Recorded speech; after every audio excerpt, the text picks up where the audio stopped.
Minha terra tem palmeiras, onde canta o sabiá. As aves que aqui gorjeiam, não gorjeiam como lá. Nosso céu tem mais estrelas, nossas várzeas... Romantismo no Brasil. Contexto histórico e cultural. A independência política de 1822 gerou um conjunto expressivo de fatos socioculturais. O incremento urbano do Rio de Janeiro, a necessidade de ampliação dos quadros burocráticos da jovem nação, o desenvolvimento da imprensa, as primeiras instituições universitárias, o livre debate de ideias, o aumento da escolarização e o surgimento de um novo público leitor, composto por estudantes e mulheres.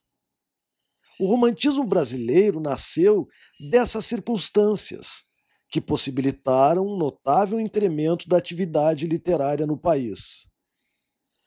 Os primeiros letrados brasileiros foram todos, exceto os que morreram na faixa dos 20 anos, funcionários do alto escalão do Segundo Império, iniciado em 1840, com a maioridade de Dom Pedro II. Participavam, no calor da hora, da fundação do Brasil, um Brasil ameaçado de fragmentação por inúmeras revoltas regionais e pela hipótese de um levante de escravos. Em versos de medíocre inspiração, José de Alencar traduziu essa fé no futuro do país. Serás grande, Brasil, em ti eu creio, como creio no Deus que me ilumina. Literatura era compromisso com a pátria, era contribuição para a grandeza da nação, era retrato de sua bela paisagem física e humana. Havia, nesses primeiros poetas e romancistas, um sentimento de missão, revelar todo o Brasil de forma positiva, criando uma literatura autônoma que expressasse a alma da jovem nação. Nacionalismo romântico. Se os valores formais procediam do universo europeu, era preciso buscar na temática a identidade nacional. Esse localismo, perfeitamente inteligível dentro das circunstâncias da época, encontrou sua expressão nos seguintes elementos: indianismo, sertanismo ou regionalismo, culto à natureza, busca de uma linguagem literária brasileira. Primeira geração da poesia romântica brasileira. Poesia nacionalista, ufanista, indianista. A contribuição dos teóricos europeus, o nacionalismo ufanista pós-1822 e as viagens para o exterior de uma jovem intelectualidade, nascendo daí o famoso sentimento do exílio, fornecem o quadro histórico em que aponta a primeira geração romântica. O apogeu dela ocorre entre 1836 e 1851. Gonçalves de Magalhães nasceu em 1811 e morreu em 1887. O passo decisivo para a deflagração do movimento romântico foi a publicação da revista Niterói em Paris no ano de 1836. Tal revista trazia como epígrafe "Tudo pelo Brasil e para o Brasil", e era elaborada por jovens intelectuais que estudavam na Europa e que se propunham a investigar as letras, artes e ciências brasileiras. No grupo destacava-se Gonçalves de Magalhães, que ainda em 1836 lançou um livro de poemas, Suspiros Poéticos e Saudades. Essa obra introduziu o espírito romântico no Brasil. A Gonçalves de Magalhães coube a precedência cronológica na elaboração de versos românticos. Suspiros Poéticos e Saudades é a materialização lírica de algumas ideias do autor sobre o romantismo, encarado como possibilidade de afirmação de uma literatura nacional na medida em que destruía os artifícios neoclássicos e propunha a valorização da natureza, do índio e de uma religiosidade panteísta. No entanto, faltava a Magalhães a autêntica emoção poética para tornar efetivas as suas teorias. Em sua obra, ele afirma o seguinte: meus versos são suspiros de minha alma, sem outra lei que o intento sentimento. Isso, porém, não encontra correspondência nela mesma. Os sentimentos são apresentados de uma maneira retórica, frequentemente despoetizados por imagens até mesmo de mau gosto. Nas veias, o sangue já não me galopa, em sacros furores nos lábios me fervem, a lira canora do cisne beócio deixei sobre a trípode. Durante anos, Gonçalves de Magalhães foi considerado o maior poeta brasileiro. Transformou-se em símbolo oficial da literatura produzida no país, merecendo inclusive grande apreço de Dom Pedro II. A Confederação dos Tamoios, tentativa de indianismo épico em que a prolixidade dissolve o lirismo, significou a crise dessa carreira triunfante. Submetida à primeira e dura revisão crítica, feita por José de Alencar, que denunciou o artificialismo de sua composição, a obra de Magalhães começou a ser relegada a um plano secundário. Sob pseudônimo, o próprio imperador saiu em defesa de seu protegido, mas os argumentos de Alencar eram irrefutáveis. Restava-lhe a importância histórica, e esta era incontestável. O romantismo fora introduzido por ele.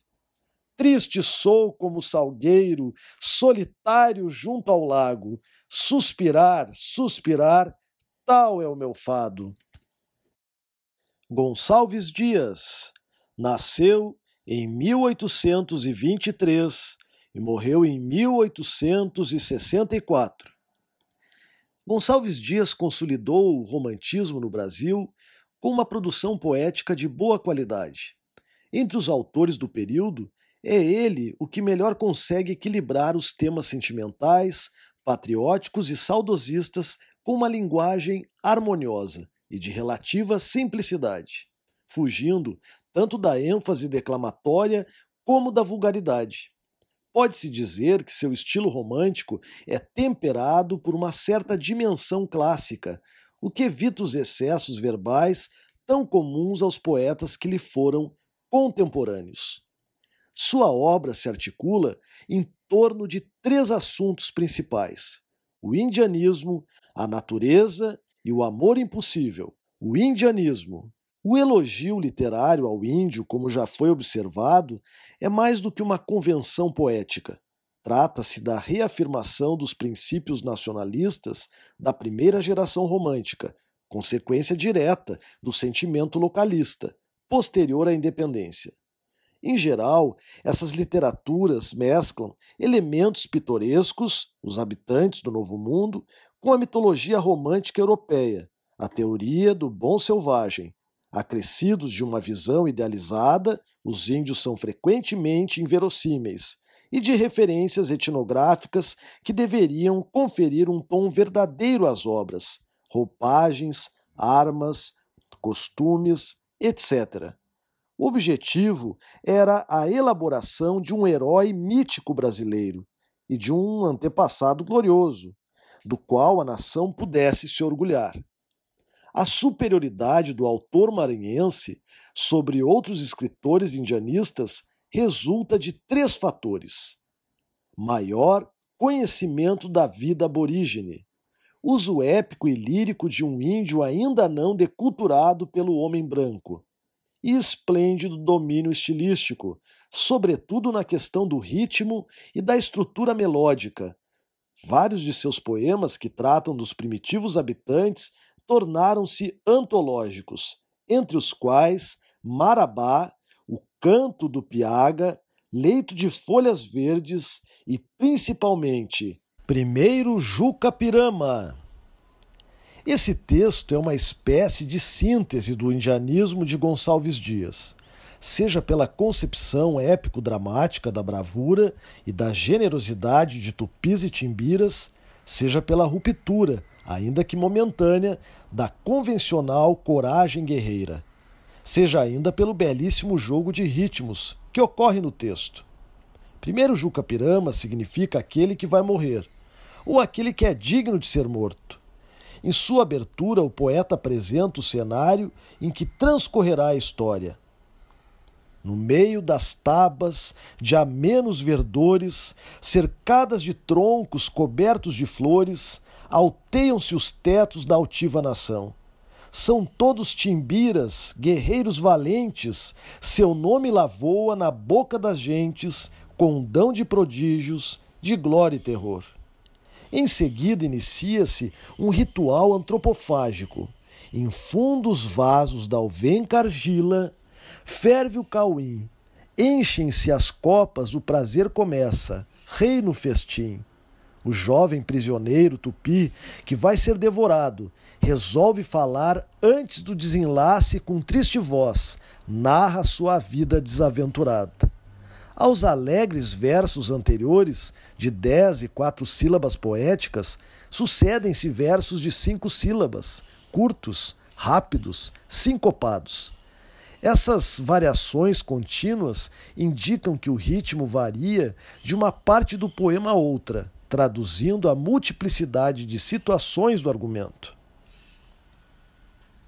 Meu canto de morte, guerreiros ouvi, sou filho das selvas, nas selvas cresci, guerreiros descendo da tribo tupi, da tribo pujante, que agora anda errante, por fado inconstante, guerreiros nasci. Sou bravo, sou forte, sou filho do norte, meu canto de morte, guerreiros ouvi.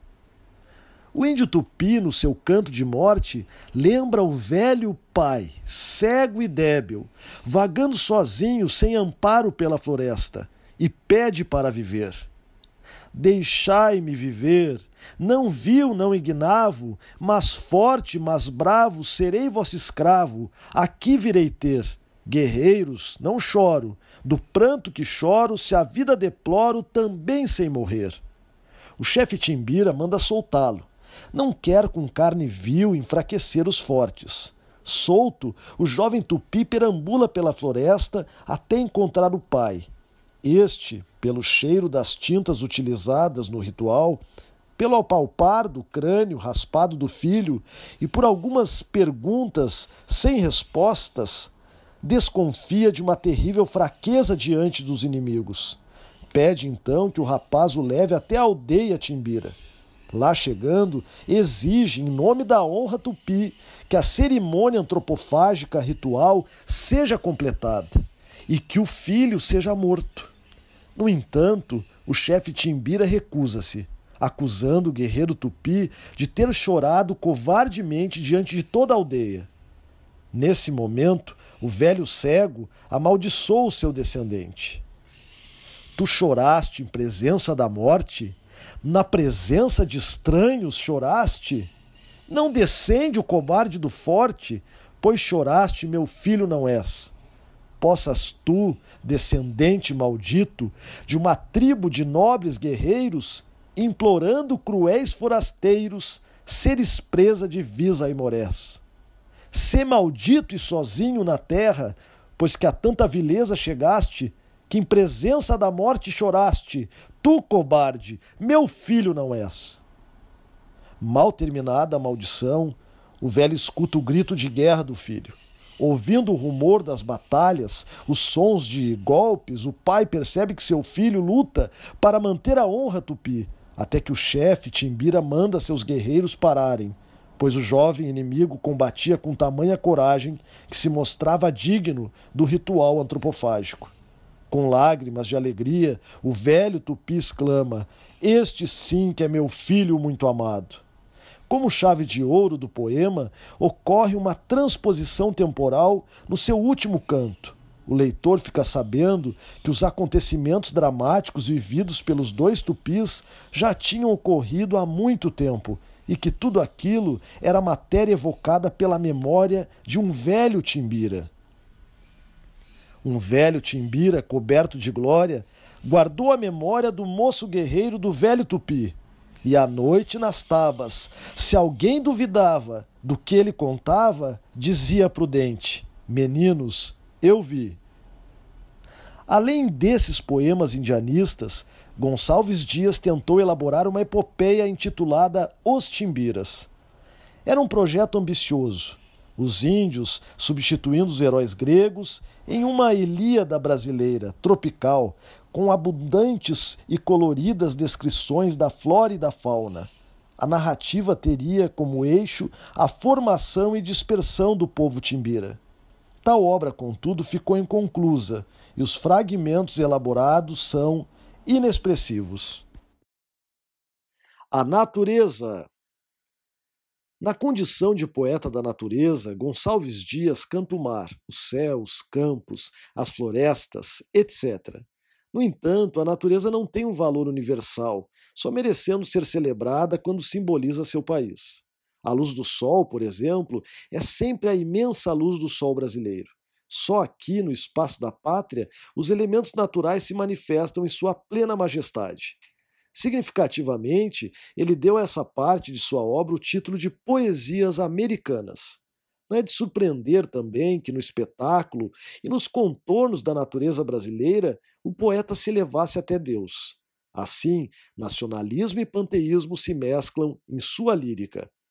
A celebração da natureza entrelaça-se também com sentimento saudosista. Gonçalves Dias é um homem nostálgico que lembra a infância, os amores idos e vividos e, antes de mais nada, um homem que na Europa sentira-se exilado. Por isso, a memória a todo momento o arrasta até a terra natal.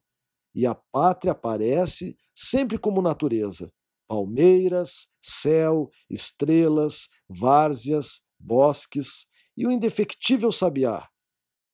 Canção do Exílio sintetiza genialmente essa identificação entre o país e a sua expressão física. Desde seu surgimento, tornou-se o poema mais conhecido do Brasil e, por derivação, o mais imitado e o mais parodiado. Talvez seja o verdadeiro hino nacional brasileiro. Contudo, observando esse texto clássico, pode-se argumentar que, mesmo em Portugal, onde o poema foi escrito no ano de 1843, há árvores e aves, bosques e várzeas. Aliás, em todos os países há uma natureza interessante a ser cantada. Entretanto, para Gonçalves Dias, é só na moldura do solo pátrio que a natureza adquire maior valor, um valor que nenhum outro lugar ela pode ter. Esta é a essência do ufanismo romântico. Minha pátria é a melhor. Por outro lado, trata-se de uma verdade humana definitiva. Qualquer indivíduo no exílio, independentemente da terra natal ser boa ou ruim, sempre guardará dela amorosa e obstinada saudade. Assim, não é de se estranhar que a canção do exílio tenha se transformado no poema brasileiro por excelência. Minha terra tem palmeiras, onde canta o sabiá. As aves que aqui gorjeiam, não gorjeiam como lá. Nosso céu tem mais estrelas, nossas várzeas têm mais flores, nossos bosques têm mais vida, nossa vida mais amores. Em cismar sozinho à noite, mais prazer encontro eu lá. Minha terra tem palmeiras, onde canta o sabiá. Minha terra tem primores que tais não encontro eu cá. Em cismar sozinho à noite, mais prazer encontro eu lá. Minha terra tem palmeiras, onde canta o sabiá. Não permita, Deus, que eu morra, sem que eu volte para lá, sem que desfrute os primores que não encontro por cá, sem que ainda aviste as palmeiras, onde canta o sabiá. O amor impossível. A lírica amorosa de Gonçalves Dias é marcada pelo sofrimento. Em seus poemas, o amor raramente se realiza. É sempre ilusão perdida, impossibilidade vital de relacionamento. Entre a esperança e a vivência, entre a dimensão e o gesto, estão os abismos da experiência concreta. E esta condena a paixão ao fracasso. Cismar venturas e só topar friezas. Eis a delimitação desse posicionamento. Em outro de seus versos, um dos mais desencantados, ele desabafa: amor, delírio, engano. Enamorar-se é, pois, predispor-se à angústia e à solidão. O poeta confessa sua afetividade, suplica a atenção amorosa da mulher, mas não obtém qualquer resposta. Sobra-lhe, então, o desespero. Em certos poemas, o sofrimento parece excessivo e melodramático, mas em outros, como é o caso de Se Morre de Amor, ele se reveste de dignidade e força lírica. Se morre de amor, não se morre. Quando é fascinação que nos surpreende, de ruidoso sarau entre os festejos, quando luzes, calor, orquestra e flores, assomos de prazer nos raiam na alma.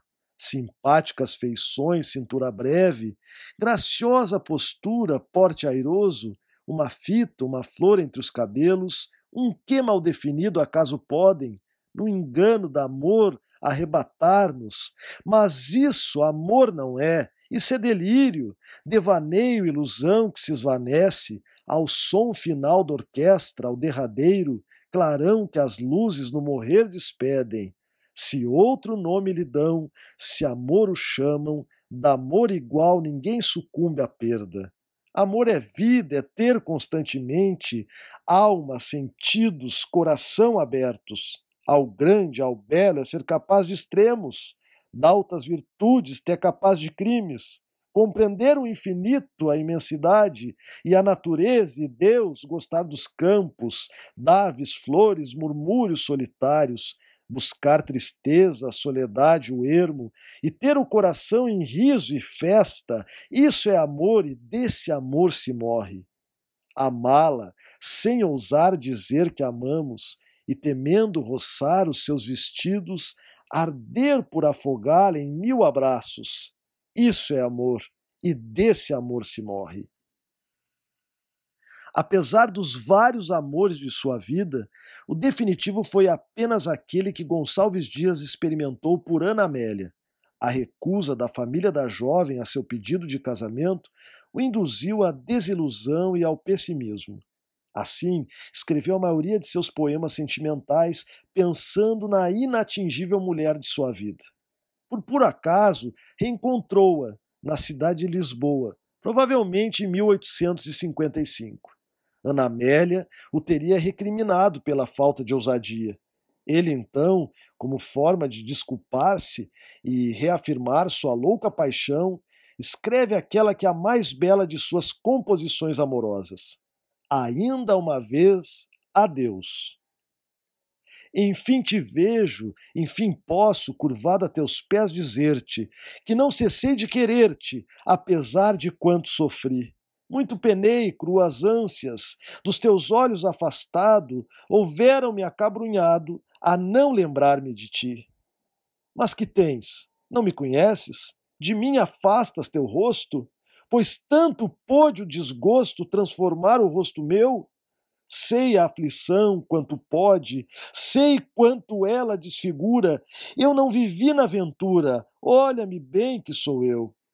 Pensar eu que o teu destino, ligado ao meu outro fora, pensar que te vejo agora, por culpa minha, infeliz. Pensar que a tua aventura Deus ab eterno avisera, no meu caminho a pusera, e fui eu que não a quis. Dói-te de mim que te imploro, perdão a teus pés curvado, perdão de não ter ousado viver contente e feliz. Perdão da minha miséria, da dor que me rala o peito, e se do mal que te hei feito, também do mal que me fiz. A Deus que eu parto, Senhora, negou-me o fado inimigo, passar a vida contigo, ter sepultura entre os meus. Negou-me nesta hora extrema, por extrema despedida, ouvir-te a voz comovida soluçar um breve adeus. Lerás, porém, algum dia meus versos d'alma arrancados, d'amargo pranto banhados, com sangue escritos então. Confio que te comovas, que minha dor te apiede, que chores não de saudade, nem de amor, nem de compaixão. Outras obras. Cestilhas de Frei Antão, poemas em língua e estilo arcaicos, são produto do esforço de Gonçalves Dias para mostrar seu domínio do idioma quinhentista e da cultura clássica portuguesa. Mesmo obtendo sucesso entre eruditos e gramáticos, a obra, desde o seu lançamento, foi virtualmente ignorada pelo público. Também a sua obra dramática, apesar dos elogios de alguns especialistas, é pouco lida e ainda menos representada. Entre os dramas que escreveu figuram Beatriz Cenci e Leonor de Mendonça. Garrancheiros Med, assistam ao filme O Guarani, obra baseada no romance de José de Alencar. E assistam também ao curta-metragem Primeiro Jucapirama. Lembrem-se, tenham sempre bons estudos. Minha terra tem palmeiras, onde canta o sabiá. As aves que aqui gorjeiam, não gorjeiam como lá. Nosso céu tem mais estrelas, nossas várzeas têm mais flores, nossos bosques têm mais vida, nossa vida mais amores. Em cismar sozinho à noite, mais prazer encontro eu lá. Minha terra tem palmeiras, onde canta o sabiá. Minha terra tem primores, que tais não encontro cá. Em cismar sozinho à noite, mais prazer encontro eu lá. Minha terra tem palmeiras, onde canta o sabiá. Não permita, Deus, que eu morra sem que eu volte para lá, sem que eu desfrute os primores que eu não encontro por cá, sem que ainda viste as palmeiras onde canta o sabiá.